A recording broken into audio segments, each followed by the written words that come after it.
Welcome to Dodgers Daily. Casey Porter here. So glad that you decided to tune in. Man, it was therapeutic last night watching the Dodgers defeat the Colorado Rockies 9-5. Very therapeutic after the weekend where you lost MookieBetts for a while. You lost YoshinobuYamamoto for a while as well. So great to see the Dodgers offense bounce back. Great to see the great outing from James Paxton and a very balanced offense. So, hey, let's not waste any more time. Let's get right to it and let's talk about it.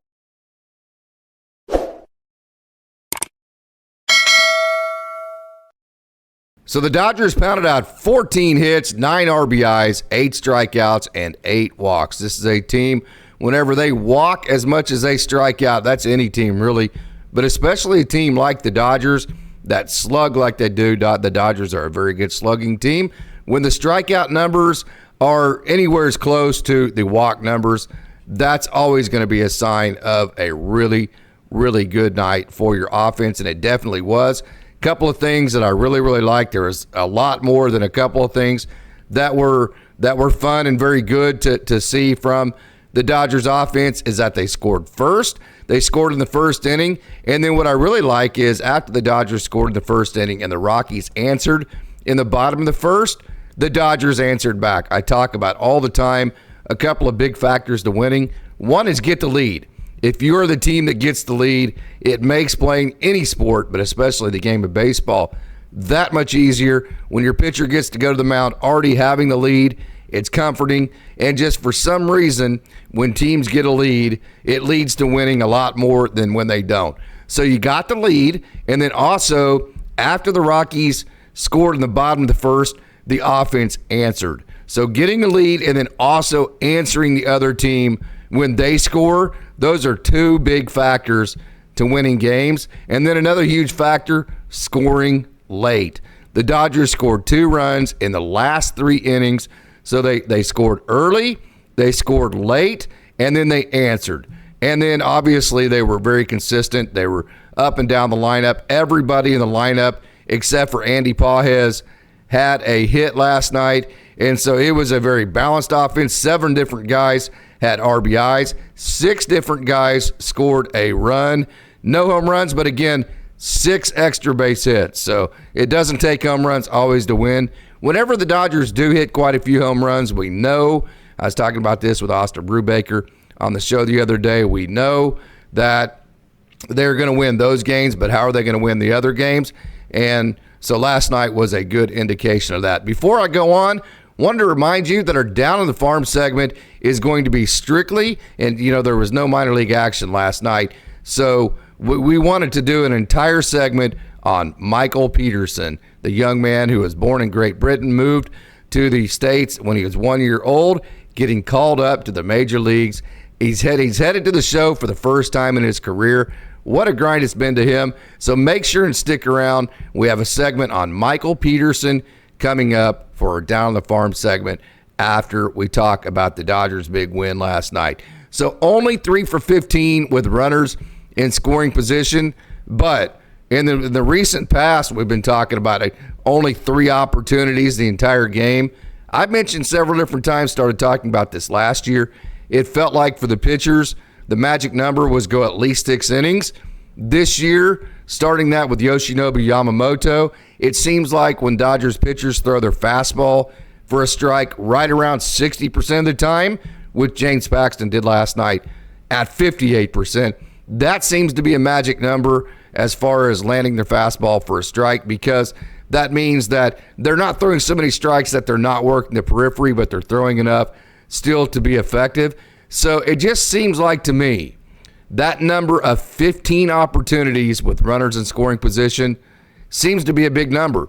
When the Dodgers can get at least 15 opportunities with runners in scoring position, it seems like they win a lot more games than they lose, even though it's frustrating that they only got 3 hits out of those 15 opportunities. The more opportunities you get, even if you don't come through all the time, the more runs you're going to score. I mean, it's as simple as that. So the 15, let's keep an eye on that. I don't have any scientific data to back that up. I've done no research on it. Just kind of combing through these games day in and day out, it seems like that 15 chances with runners in scoring position is a big number to hit. which is interesting because whenever we used to keep a stat on quality at bats, in a 7-inning game, 15 quality at bats was always our minimum. Whenever we would reach 15 quality at bats, it seemed like we would win almost 70, 75, 80% of our games. In a 9-inning games, it would probably be around 18, 19 quality at bats, something like that. So I do think there's something to that. Let's just keep monitoring that. Kind of put that one in your notes, and whenever you look at the games day by day, just look at the chances with runners in scoring position, and let's see if that actually is the case. Definitely felt like a circle the wagons type of deal. When your dudes go down, everybody else is like, oh man, now we all have to step up our game. Then you have that next man up mentality. ShoheiOhtani goes to leadoff position, looks great. So you have that circle the wagons, at least from a short-term perspective. So it was fun to see the Dodgers have that, hey, next man up, circle the wagons, let's go out, everybody step your game up. Everybody except for one player in the lineup get a base hit. Let's spread this thing out. Miguel Rojas had a great game. ShoheiOhtani had a great game.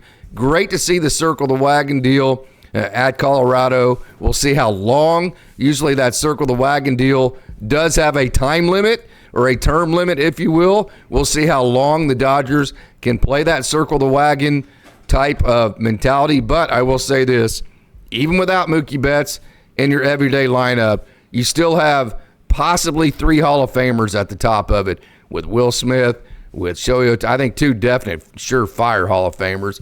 And I think if Will Smith continues to play like he has this year and in recent past years, he will definitely be one of those guys that will be considered for it. So you still have maybe the best offensive lineup in the game of baseball. So nobody is going to feel sorry for the Dodgers and the roster that they have currently constructed. Trust me on that, including the Dodgers' own front office.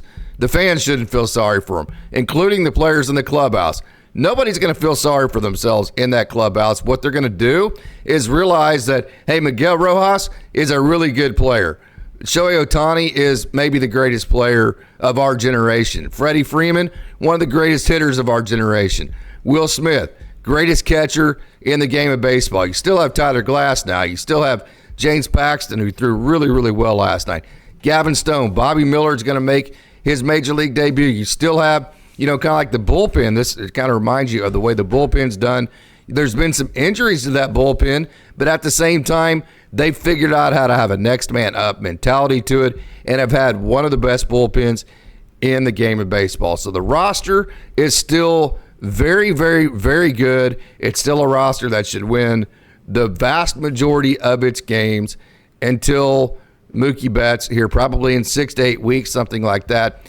Probably a similar timeline for YoshinobuYamamoto until you can get them back. Incorporate Bobby Miller, incorporate Kyle Hurt, incorporate Clayton Kershaw, and away you go. So there's a lot of exciting things in the future for the Dodgers. And by the way, going to say it again, still have an 8.5 game lead in the NL West. So it's disappointing and kind of jarring, if you will, of a weekend that this weekend was. As you kind of get over that jarring feeling to it, you sit back in the early part of the week and you go, you know what? We've still got it pretty good. We're still going to probably win the NL West by probably double digits, and things are still really good as far as the Dodgers go. So it kind of gets you back into that feeling. How about Teo Hernandez, man? You like to get that lead, and so many times we know that he hits the home runs. I've said this many times. The thing I've been the most impressed with him is that so many of his biggest bats haven't been the towering home runs. Yes, the grand slams against the Yankees and stuff like that have been great. Don't get me wrong. I'm not saying that. I've loved those moments. But really the nuts and bolts of what he has been for this team has been on many, many different occasions. He's battled up with the pitcher, fouled off several different pitches, which allows his teammates to see, like last night, allowed the Dodgers dugout to see a whole bunch of pitches from Quantrill, and then just served the ball into right field for a huge RBI. So not only has Teo been the guy that can hit grand slams, he's also been the guy that could show some fight, show some grit, battle up, foul some pitches off, have a great at bat, and finish it off by driving in a run like he did with 2 outs in the opposite field double with Freddie Freeman last night. And so that's one of those deals. It's bigger. It's kind of like a dunk in basketball. Yes, it's only 2 points, but it's bigger than that. Because when you see one of your dudes battle up like that, and then just a guy that can hit the ball 500 feet, you see him stay disciplined and inside the baseball with a good 2-strike approach and go the other way with the pitch and then score a run, that shoots some positive momentum and positive energy in your dugout that is worth way more than just 1 hit and 1 run. So I thought that hit from Teo Hernandez was absolutely huge. And then another thing you did is that you scored in the late innings, man. I like to play small ball in the early innings to get the lead and then play small ball late to score in the late innings. It's kind of like the overall 162 season. You start out strong, you make your statement early. This is the team we are. Nobody's going to beat us. Then you kind of have that lull in the middle, and then you finish strong. Those are the that's the setup that I think is best for teams. That's the game the Dodgers had last night. So you score early, you get the lead, you set the tone, you have a little bit of a lull, and then you finish with a bang, scoring 2 spots in the last 3 innings. How about Miguel Rojas? 3 for 5 last night. His average is up to 292. OPS 799. This dude is on a mission. Just got to keep him healthy. I'll be interested to see how the Dodgers handle his workload. Again, I'm going to say it. It's just not advantageous for Miguel Rojas to be the everyday shortstop for the Dodgers from June 18th all the way till the end of the season, especially when you already have an 8.5 game lead. So it'll be interesting to see how the Dodgers handle his workload, make sure that the nagging injuries don't become something that's much more than a nagging injury. But other than that, how about 391 in his last 7 games? And the thing about it that was really impressive for Miguel Rojas, we need him to be a bat-to-ball skill type of guy at the bottom of the lineup. That's the exact guy you're looking for. And how about this? 2 sinkers and a cutter. Why is that significant? Because sinkers and cutters, I talk about this with Gavin Stone all the time, they are the pitches that present late life. And so for a guy to square up pitches with late life like Miguel Rojas did, that means he's letting the ball get deep. That means he is bat-to-ball, contact-oriented with his approach. And because of that, he's able to identify that late break, that late life on the sinkers and the cutters and still squared up because he has almost like a 2-strike approach where he's just letting the ball get deep and thinking about making contact. That is the bat-to-ball contact approach that the Dodgers absolutely need. And so Miguel Rojas, more than just the 3 hits, the overall approach that he had last night is literally exactly what the doctor has ordered for the bottom of the Dodgers lineup. So came away super, super excited about that. How about ShoheiOhtani in the leadoff spot? Love MookieBetts, but is there a better leadoff hitter in the game ever, in the world, whatever you want to say it? And maybe I'm being a little hyperbolic there, but ShoheiOhtani is just that good. How about 3 hits, 2 runs scored, and a stolen base? I think ShoheiOhtani enjoyed going back home where he has been in the lineup so many different times. At the leadoff spot, he looked very comfortable. He looked very good. He looked very motivated and very excited. And, man, when you have a tone setter at the leadoff spot like that, wow, what a difference it makes. Okay, how about James Paxton? 7 innings pitched, 1 run. First of all, he moved to 7-1 on the season. 2 hits, 8 strikeouts, 1 walk, ERA down to 3.65. Wow, what a great job, James Paxton. So let's break his season down. We know early on he was having good results, but kind of being a Houdini act with the way he was getting those results. All in all, so far, he's had 13 starts. 3 of them have been really bad. Not going to sugarcoat those. That happens. It happens to everybody. 7 of them, though, more than half of his starts have been excellent. 1 good start and then 2 very average starts. So really, all in all, when you look at it from a 5th starter perspective, James Paxton has been everything the Dodgers wanted out of him, plus some. He has been really good as a 5th starter. The question's going to be, he was a 3-pitch guy last night. He was a 4-seam fastball, knuckle curve, and changeup. So definitely the north and south. What he eliminated was the cutter and sinker, so he had no east and west. So now he's just working the top of the zone. He's working the bottom of the zone. He's riding the ball to give the rising effect, and he's tumbling the ball with the knuckle curve, and then a little bit of left turn with his changeup, maybe a little bit of a right turn, I should say, or left turn, I should say, with his changeup, but definitely a north-south setup. So 3-pitch pitcher last night. He's been a 5-pitch pitcher in the past, so when you evaluate that, he was about 93, 94 on the fastball.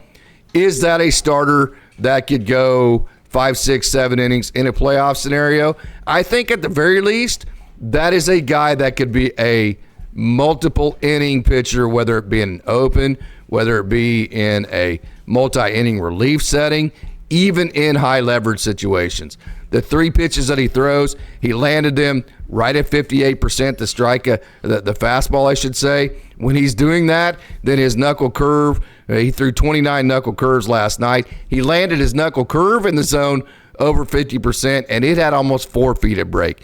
So I think this definitely is a guy that Dodgers fans overlook sometimes, but he is a guy that could play a factor in the playoffs in many different roles, either as maybe a 2 or 3 inning opener or as a bulk inning guy in the middle of a game, something like that. But if he throws like he did last night, lands his fastball and his knuckle curve like he did, simplifying things, throwing less pitches in terms of his pitch mix and not more, then I think this is a guy that could definitely help the Dodgers. We'll see as it goes on how much they trust him, what they do in the trade market and all that. He also threw a handful of change-ups, and his change-up at a 50% whiff rate last night. So James Paxton looked good. The offense looked good. ShoheiOhtani looked great at the top of the lineup in the leadoff spot. Miguel Rojas continues to play great. It was balanced. The Dodgers scored in several different innings. They got the lead. They answered. They scored early. They scored late. It was all great. It was great therapy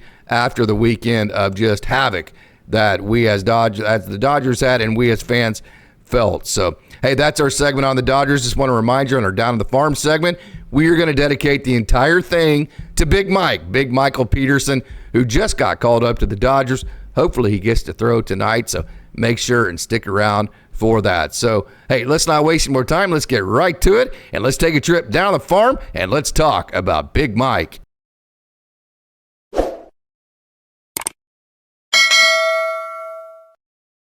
Congratulations to Big Mike, who finally, as a 30-year-old young man, gets called up to the show. Big Mike, Michael Peterson, is headed to the show, and as one of his former high school teammates who actually pitched in the Dodgers system as a pitcher said, Big Mike throws fuzz. Yeah, this is one of those exciting stories that you get across the game of baseball. These guys that are fighting, striving for their major league careers, who finally get to see the culmination, get to reach the peak that so many players throughout the system, throughout the minor leagues, across all of baseball fight for, don't always reach this goal. For Michael Peterson, you could say he's a big leaguer, and that is really cool. So Michael Peterson grew up in Riverside, California. He went to Riverside Community College. He got drafted by the Brewers back in 2015 in the 17th round. He was with them for a while, then he was with the Rockies, and now he's with the Dodgers. After a certain amount of time, 6 years in the minor leagues, you can become a free agent, similar to the Nabil Creasmont situation and how the Dodgers got him. So he became a free agent, decided to come to the Dodgers because the Dodgers have such great instruction. Got with the Dodgers, and he has been one of the best relief pitchers in all of minor league baseball. Yeah, he's been one of the, as you mentioned, one of the better relievers in all of minor league baseball. His numbers really are eye-popping, especially in a league when he's been pitching in the Pacific Coast League. Very hitter-friendly environment. He's excelled even in that type of environment. You look at his strikeouts. He's a big strikeout guy. He's one of those guys going to generate a ton of swing and miss. In comparison to the rest of the Pacific Coast League, this is something that's really impressive. Second in strikeout percentage, if you look at those who have pitched at least 20 innings. So setting the bar fairly low, 20 innings pitched. Not a ton of people have reached that, or still a decent sample size has. He's second in all of Pacific Coast League. Incredibly impressive for him. The numbers that he's putting up, the earned run average is at 161, FIP 259, expected FIP 355. He has earned this promotion, and for a guy that's been fighting for a major league career, it's just so incredibly cool to see that. And this fits right in with the mold that the Dodgers like. They like to have a little bit of predictability. They like to have those guys that are going to generate swing and miss because you know that's going to be an out. Great to see for Michael Peterson. Got to meet him like the first game of the year in Oklahoma City this year, and what a cool guy. I mean, he has that bubbly personality, very kind of Teoscar Hernandez type of personality where he's very outgoing. It seems like he always has a smile on his face. He's going to fit right in the clubhouse, and he actually was born in Great Britain. He moved to California when he was 1, so he pitched in the 2023 World Baseball Classic, and everybody remembers that 2,000-mile-an-hour high fastball that he threw Nolan Arenado and struck him out on. So kind of like Yoshinobu Yamamoto, no Major League Baseball experience, but very good World Baseball Classic experience. So super excited about Big Mike. Yeah, super excited about Big Mike. He's going to throw some gas. He's going to be a lot of fun to watch on the mound for the Los Angeles Dodgers. So what you're going to see from Big Mike is you're going to see the big high-riding four-seam fastball that has reached over 100 miles an hour as recently as his last start. So this guy, like we said in the open, absolutely throws fuzz. You're going to see a cutter/slider pitch, whatever you want to call it, terminology-wise. You're going to see a left-turning pitch, let's put it to you that way. Then you're going to see the tumbling changeup. So the typical power arm setup, and a guy that, out of relief, has a 3-pitch, very power arm type arsenal that can get some big outs. Yeah, that's going to be fun for Dodgers fans to watch, just the overpowering stuff. I think this is going to exemplify the depth of this Dodgers system. You're going to see a guy who throws 100, and you're going to say, why hasn't he had an opportunity to be up here? I think you're going to be really impressed with the stuff that Michael Peterson has. He's had a really good swing and miss ability while also limiting the walks really well. So he's had some good command, good control throwing the baseball. I think it's going to be really exciting to see his pitch mix, his stuff, and how that mixes in with this already really solid Dodgers bullpen. He's had the situation where he went JUCO to a community college out of high school. He's been DFA'd. He has been on the free agency market. And now this is why these types of guys, 30-year-olds, come to the Dodgers so they can maximize their skills and then put themselves in a situation to where either for the Dodgers or for another club, like Nabil Creasmont for the Dodgers and another club, they can put themselves in the best position to become a major leaguer. So exciting that at his age, at the age of 30, he's getting his first shot to be a major leaguer. I hope he's not too excited. I hope he's able to handle the moment. It is going to be so special. Oh, yeah. No, and especially if he gets in during this series, not only are you going to feel the excitement, yes, being a 30-year-old, coming into the big moment, throwing gas, and making your big league debut, you get to do it against an organization which you were previously a part of. So then there's that determination to want to do well against them to make sure that, hey, you let go of a really good pitcher. I think for Michael Peterson, I think it's going to be a special moment. It's going to be so exciting to see. And this is the type of stories that you love to see across the game of baseball. This is one where you want the Rockies organization and their brass and their front office to go, hey, is that the same Michael Peterson that used to be in our system? What the hell were we thinking? That's exactly what you want them to think of whenever they watch in pitch. Yeah, no, that's good. I think that is going to be the message that comes across for Colorado, and that's going to be a good feeling for Michael Peterson, and it's going to be one where he knows just how talented he is, and he is a really solid baseball player. I'm glad he's part of the Dodgers right now. We get to see the grind of these minor leaguers every single day, and we get to see them before they become major leaguers. And I can tell you, for guys like us that get to see them in the minor leagues, get to see their grind, get to see the looks on their faces like, man, how long am I ever going to get out of high A? Am I ever going to get out of double A? Am I ever going to get out of triple A? Am I ever actually going to become a major leaguer? We get to see all of those moments. So when something like this happens, it is an absolute win, and it is a total celebration. So you and I know, and everybody else involved in this could not be more excited for Michael Peterson.